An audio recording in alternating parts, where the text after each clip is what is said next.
E Manny Pacquiao e Chris Algieri arriba un tour di 12 man para promover uma pelea que toma lugar em luna de novembro. Prensa se pergunta que dia Pac-Man está brinca Mayweather.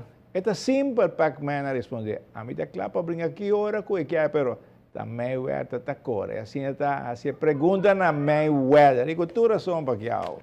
E torneio anual de basquetebol de Colônia Filipino. Às tarde em Complexo Deportivo Franz Figueroa. Depois que semana passada começa com desfile e também huelga não fim de semana o torneio continua com 5 huelgas já que aqui está conta com mais time. Ano passado nós estávamos com 7 a 8 10 times. Sim, aumenta cada ano, sabe? A maioria de gente está para outro caminho, aqui para restaurante, para hotel, aqui tem informação para duna como chana. Para bingo huelga, me tem me tem ticket 40 anos, 50 anos, tour gente se pode participar em torneio aqui não. Você simular um tour para fazer deporte e basquetebol, que é o seu esporte preferido, não? Sim.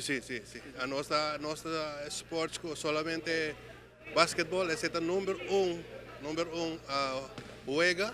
A nossa raça em Filipinas, número 1. Depois aí não voleibol, seguinte de voleibol, o futebol, softball também, tour deportivo nossa raça também. Mas a maioria de nango Boston bisa, a maioria está participando, não? Sim, corretamente. Tour está participa, tour está welcome para participar também. Ora botin chance, ora boque hunga, botin chance para hunga mais e por participar. E bom, fanaticada também, a família filipina está chega para animar um time, não? Sim, turcos dia domingo, o boque, você não está bem, você não está invitado para vir aqui não para o huelga também, o huelga começa 8 horas, tem huelga com 5 huelga nós tem cada domingo. A semana passada, dia domingo, nós temos abrimento oficial, então 4 times da hunga. 8 times da hunga.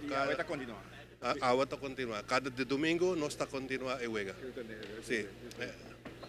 Você está satisfeito, contente com o Turcosa vai que torneio me ama? Sim, nós está muito contente, nós oficial de Ufilcoa também, Filipino Associação aqui na Aruba, muito contente, aqui está tour gente que vem aqui na Pawak dia domingo, porque essa dia domingo dia família e tem chance para vir aqui na Pawak torneio. Celebrar basquetebol também. Bom, hopi bom tá, também que Filipino não está ativo Ronnie, então mais torneio de basquete, então com 10 times, não? Imagina. Com 10 times. Uau. Então nos campeonatos de A classe, 3 times, de junior ninguém com 4. É a organização da Drevo.